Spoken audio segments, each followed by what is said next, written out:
it across? No, no, no, you can't. Okay, cool. Ready?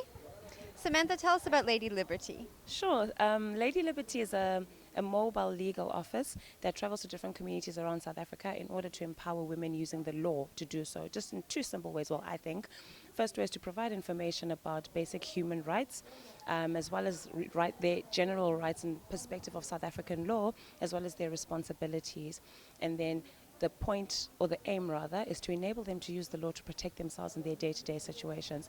Then the second way that we attempt to help the women using Lady Liberty is we then take on their cases and help them resolve them pro bono. So the issues that we focus on are domestic violence, rape, marriage, looking at the differences between customary marriage and civil marriage, which most of our ladies just don't understand, as well as divorce. So we look at the process, asset distribution, children's rights, as well as spousal maintenance and children's maintenance as well, ultimately. So in a nutshell, that's really what it is. There's an existing sort of pro bono system in South Africa already, and the basic premise there is to say that people who can't afford legal services should have free access to attorneys and that. But my target market can't even really afford taxi fare to get to a law firm or even airtime to phone for long enough to explain what their issue is. So the great sort of excitement for Lady Liberty is that we're taking the law to the people. Tell me about meeting with these women. What's it like when you get there and you start explaining things that seem like common knowledge, I think, to us? What's it like when you get there and you explain these things to these women?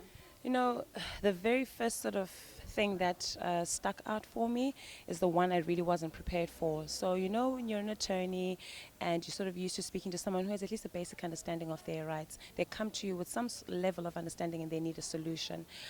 So that was the first sort of striking thing for me. These ladies, more often than not, are just starting from scratch.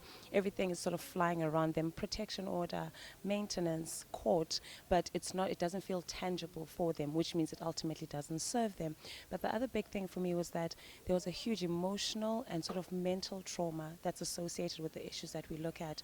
And I am not a psychologist, so the first couple of sessions were very difficult because I just had this sort of idea: you get there, the law says this, you know, go here, do this is what you can do to protect yourself, and you walk away. But it wasn't that. Sometimes you're dealing with a woman who's just been, you know, assaulted the night before, or she was raped a few years ago and she's been processing it, and now she wants to take the matter further.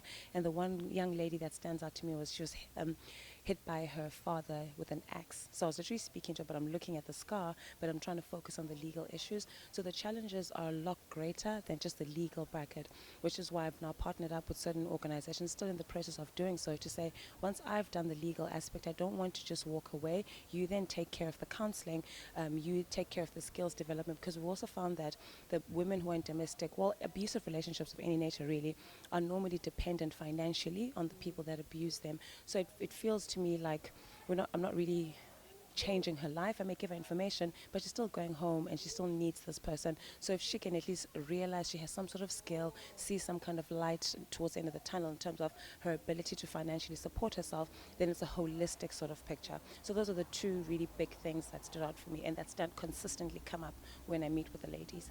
So you meet with them, you take your mobile law office to the different communities.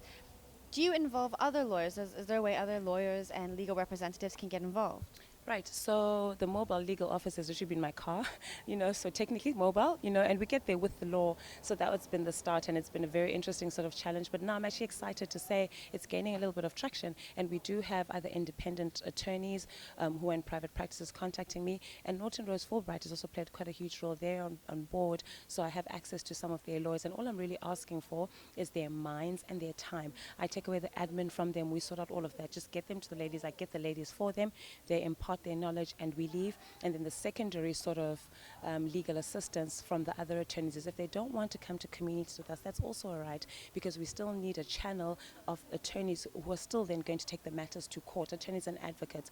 So that network of lawyers is slowly growing, but I could definitely need, do with a lot more assistance. But it's exciting. It's no longer just me, in my mobile legal office. And, situations and this sort of support is also exciting because now I'm getting to the actual visualization and reality of the mobile legal office, which automatically accommodates more lawyers, ultimately meaning we can help more women.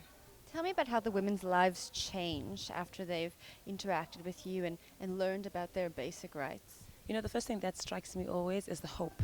So there's just a renewed sense of actually I have an option. Actually, I have a chance. Actually, I can get out of this. I can fight for myself and my children. So the hope for me is tremendous because it's not tangible. You can't measure it, but you sense it and you see it with the women as you interact with them. Then the second thing is they're then actually able to use that information in a very practical situation. I had a woman call me and she was going through a divorce, and the typical sort of situation is that her husband is in a better financial standing. He has a power team of lawyers, and ultimately she just felt bullied from the onset. She didn't understand her rights. He was threatening to take her children, take the house. Basically, she's just going to take a suitcase and leave the house. So after going through the options with her, what the law says, what she can do, what she also has to be aware of in terms of her responsibilities, she called back after the court hearing and she was so excited. She was like, based on that purely, I could say, no, wait a minute, the law says this, therefore I'm entitled to that. The law says this, therefore I'm entitled to that.